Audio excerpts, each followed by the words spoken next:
नमस्कार, मैं जितेंद्र अपने सहयोगी जितेंद्र रजौरी के साथ आज हम आए हैं करणपुर मंडल के उपाध्यक्ष राजीव जी के यहाँ एक मन की बात कार्यक्रम में आए थे। यहाँ पर उत्तराखंड में भारतीय जनता पार्टी के सांसद और वरिष्ठ भाजपा के कार्यकर्ता श्री नरेश बंसल जी से एक मुलाकात हुई है। उन्हीं से हम थोड़ा सा जानना चाहेंगे 2027 के बारे में भारतीय जनता पार्टी का क्या विज़न है, किस तरह से वो अप्रोच करेंगी कि एक लगातार तीसरी हैट्रिक बने। तो सबसे पहले नरेश बंसल जी, आपका नंदिनी टाइम्स बहुत बहुत स्वागत है। नमस्कार, धन्यवाद। तो नरेश बंसल जी, सबसे पहले आपका जो इसमें अनुभव है भारतीय जनता पार्टी में लगभग 50 वर्षों से है, आपने एक बीज को वृक्ष बनते हुए देखा है। तो इस तब में अब में आपको क्या फ़र्क महसूस होता है भारतीय जनता पार्टी के रवैये में और उनकी जो उन्होंने सक्सेस हासिल की है? रवैये में तो कोई अंतर ऐसा नहीं होता, एक ही अंतर दिखाई देता है, सभी को देता है। जब वृक्ष लगता है, पौधा होता है, छोटा होता है, उसकी देखभाल करनी होती है, ज़्यादा चिंता करनी होती है, धीरे धीरे वो जड़ें पकड़ते हुए मजबूत वृक्ष बन जाता है। और वृक्ष बनने के बाद उस पर फल आने लगते हैं। तो जिस पर फल आते हैं उस पर लोग पत्थर भी मारते हैं, फल तोड़ने के लिए उनको फल मिलते हैं। तो यही परिवर्तन सारा दिखाई देते हैं। समाज का पूरा, संसार का ही ये परिवर्तन का नियम है।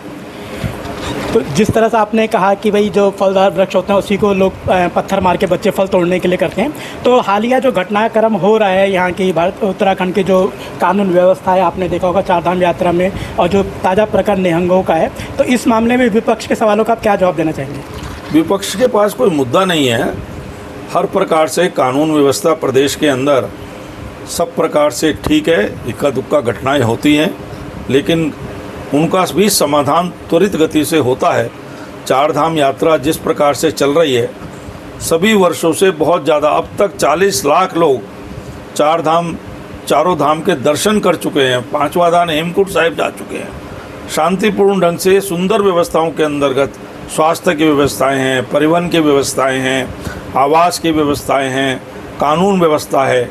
सबके अंतर्गत सरकार के प्रयासों से और जनता के सहयोग से चारधाम यात्रा चल रही है। तो प्रदेश के अंदर, लेकिन विपक्ष को कुछ ना कुछ वोट की राजनीति के अंतर्गत कुछ मुद्दे चाहिए होते हैं, इसलिए वो बिना बात के भी मुद्दे निकालता है और प्रश्न खड़े करने का प्रयास करता है, किंतु जनता उन पर अब विश्वास नहीं करती। जैसे आपका जो अनुभव रहा है, इसमें आप संगठन में भी जुड़े रहे हैं, आरएसएस में भी जुड़े रहे हैं, तो आपका जो अनुभव है, आप किस तरह से चाहते हैं कि आपके जो आगामी जो पीढ़ी है उन तक आप किस तरह से पहुंचाते हैं?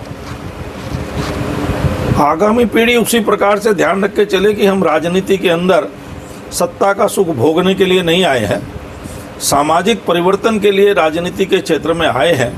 तो धैर्य के साथ काम करते हुए, अनुशासन के अंतर्गत रहते हुए, अपने विचार को आगे बढ़ाते हुए हम जनता की निरंतर सेवा करें और समाज के अंदर एक जो सकारात्मक परिवर्तन है वो लाने के लिए अपनी ऊर्जा लगाएं।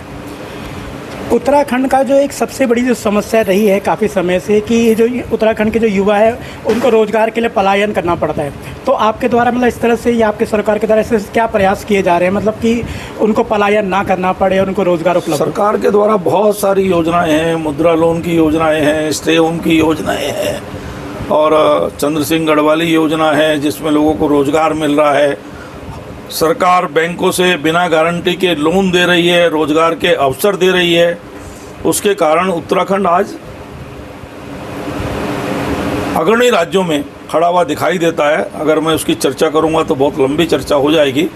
25 वर्षों में हमने रोड कनेक्टिविटी, रेल कनेक्टिविटी और एयर कनेक्टिविटी, इसमें बहुत बड़ा काम किया है। आज भी 2 लाख करोड़ की योजनाएं प्रदेश के अंदर चल रही है, लोगों को रोज़गार मिल रहा है। 3 लाख करोड़ से ज़्यादा के हमारे इन्वेस्टमेंट के इन्वेस्टर्स MOU थे, जिसमें से 1 लाख करोड़ की ग्राउंडिंग हो गई है और लाखों युवकों को रोज़गार मिला है।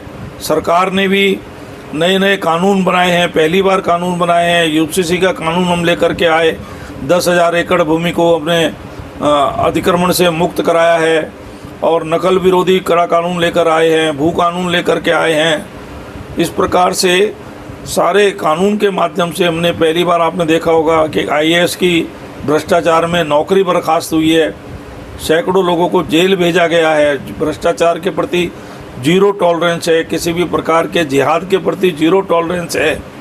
33,000 पिछले 4-4.5 सालों में 33,000 युवकों को बिना कोई पर्चा लीक हुए नौकरी मिली है, बिना पर्ची के, बिना खर्चे के, भ्रष्टाचार से मुक्त होकर के। तो इस प्रकार से आज सब चीज़ों में हम आगे हैं और गरीबी को हमने 4% कम किया है, जो राष्ट्रीय औसत है उससे भी। हमारे पर कैपिटा इनकम राष्ट्रीय औसत से ज़्यादा है। आज हम 5 उन टॉप राज्यों में हैं जिनका सरप्लस बजट है। 5,000 करोड़ का हमारा इस बार का बजट सरप्लस है। तो इस प्रकार से निरंतर हमको अचीवर्स अवार्ड मिल रहे हैं इजी डूइंग में। और स्टार्टअप में एक भी स्टार्टअप हमारे यहाँ नहीं था। डबल इंजन की सरकार जब से आई है, आज 1700 स्टार्टअप हैं जिसमें युवक नौकरी मांगने वाले नहीं, नौकरी रोजगार देने वाले हो गए। तो चौमुखी प्रगति हो रही है। 44% रिवर्स प्लान ये हुआ है। तो जैसे विपक्ष इस टाइम सबसे बड़ा आरोप लगा रहा है कि एसआईआर की जो प्रक्रिया है इसकी क्या आवश्यकता है और इसमें वो खामियां उजागर करता है। तो एसआईआर मतलब क्यों लागू कर रहे हो, ये विपक्ष का ही सवाल है। एसआरआई विपक्ष से मैं सवाल पूछता हूँ कि वो बताएं, क्या शुद्ध मतदाता सूची नहीं होनी चाहिए? क्या जो देश का वास्तविक नागरिक है, जिसको सरकार चुनने का अधिकार है, लोकतंत्र की जो परिभाषा है कि for the people, by the people, of the people, नागरिकों की सरकार, नागरिकों के द्वारा, नागरिकों के लिए, क्या उस परिभाषा पे मतदाता सूची खरी नहीं उतरनी चाहिए? और उतरनी चाहिए तो उसकी सारी व्यवस्था नहीं होनी चाहिए क्या? तो वो व्यवस्था हो रही है कि एक भी पात्र मतदाता छूटे नहीं और एक भी अपात्र मतदाता सूची में हो नहीं। तो आपको क्या लगता है डबल इंजन की सरकार 2027 में क्या हैट्रिक बना रही है? निश्चित रूप से पहले से ज़्यादा मत प्रतिशत, पहले से ज़्यादा सीटें लेकर के हम तीसरी बार हैट्रिक बनाएंगे। पन्ना प्रमुख तक की व्यवस्था वाली संगठनात्मक दृष्टि से केवल भारतीय जनता पार्टी है जो 365 दिन 24/7 जनता के बीच में रहकर काम करती है, केवल चुनावी पार्टी नहीं है। विश्व की जो सबसे बड़ी पार्टी का दर्जा मिल चुका है भारतीय जनता पार्टी को, तो एक प्रश्न ये उठता है कि इतने लंबे जो कार्यकाल में आप भी रहे हैं, आपने भी देखा है, उस स्वरूप में जैसे मोदी जी का जो इस टाइम पे जो चल रहा है, विश्व में सबसे ज़्यादा अधिक दिनों तक वो प्रधानमंत्री भी बने रह चुके हैं। आगे आप उनके लिए क्या किस रूप में देखते हैं प्रधानमंत्री मोदी जी को? हम तो इसी रूप में देखते हैं, वो दीर्घायु हों, स्वस्थ रहें, लंबे समय तक देश का मार्गदर्शन करते रहें और विश्व के अंदर जो आज भारत की स्थिति है उसको और मजबूत करें। भारत 2047 तक उनके नेतृत्व में विकसित भारत बने, हम सबकी यही संकल्प है, यही कामना है। एक ज्वलंत मुद्दा है, ये उठ रहा है, मतलब विपक्ष इस बार में कह रहा है, क्या आपको लगता है कि कुछ डेमोग्राफी चेंज हो रही है? ये तो सबको दिखाई देता है। विपक्ष कहाँ कहता है? उनके राज्यों में, उनके कार्यकाल में तो डेमोग्राफी बदली है। हमारा यही सबसे बड़ा कंसर्न है कि जो बदलती हुई डेमोग्राफी भारत का स्वरूप बदल रही है, ख़ास तौर से जो हमारे बॉर्डर के इलाके हैं, सीमांत के इलाके हैं, उनकी जो डेमोग्राफी बदलने का प्रयास हुआ है उसको वो चिंताजनक है और उसको ठीक करने के लिए हमारी डबल इंजन की सरकारें काम कर रही हैं। आपने संसद में लगातार किसानों के लिए जो ये बीमा योजना थी उसका पुरजोर समर्थन किया है, तो आप किसानों को, जो ग्रामीण लोग हैं, उनको मतलब ये जो बीमा की जो नई तकनीक है इस बारे में किस तरह से समझाएंगे, क्या प्रयास करेंगे? किसानों को समझाया है हमने। प्रधानमंत्री फसल बीमा योजना में बहुत सरलता की है, उनका प्रीमियम घटाया है, उसका एरिया बढ़ाया है। पहले जहाँ बहुत गांव का गांव होता था तब बोलता था, अब तो केवल थोड़ा सा रकबे में भी अगर नुकसान होता है तो उसको बीमा का मुआवजा मिलता है।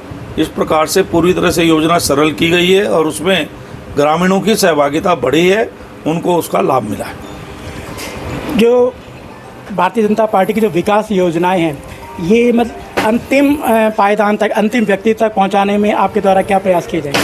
सब एक एक कार्यकर्ता मिलकर प्रयास कर रहा है। घर घर जाते हैं हम, हर साल प्रगति की रिपोर्ट लेकर के जनता के द्वार पर जाते हैं। अभी भी 12 साल के विकास, जन विकास, सबका विश्वास और जन कल्याण सरकार के ये कार्यक्रम को लेकर के हम घर घर जा रहे हैं। इस पखवाड़े में भी जा रहे हैं। 23 जून से लेकर के 6 जुलाई तक घर घर हमारा संपर्क चलता रहता है। एक अंतिम प्रश्न बनता है कि जिस तरह से आपने अपने संसदीय क्षेत्र में जीवन वाला जो डोईवाला के नज़दीक एक गाँव है उसको आपने गोद ले रखा है, उसके विकास के लिए आप मतलब आपके द्वारा क्या प्रयास किए जा रहे हैं?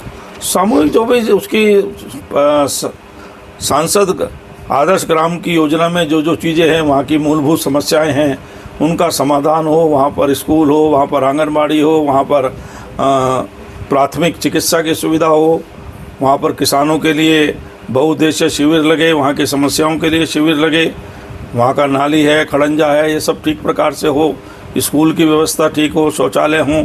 तो इस प्रकार के उसके समग्र विकास के लिए जो जो उसके मूलभूत आवश्यकताएं हैं, उसके लिए खाली जीवन वाला नहीं, जीवन वाला मैंने लिया है, हरिपुर कला मैंने लिया है, इधर सहसपुर विधानसभा में हरियावाली लिया है, हरिद्वार के इस्माइलपुर इब्राहिमपुर लिया है। तो सब गाँव में निरंतर विकास के काम हो रहे हैं। तो ये थे उत्तराखंड से हमारे सांसद भारतीय जनता पार्टी के नरेश बंसल जी। तो नरेश बंसल जी, नंदिनी टाइम से बात करने के लिए आपका बहुत बहुत धन्यवाद। नमस्कार, धन्यवाद।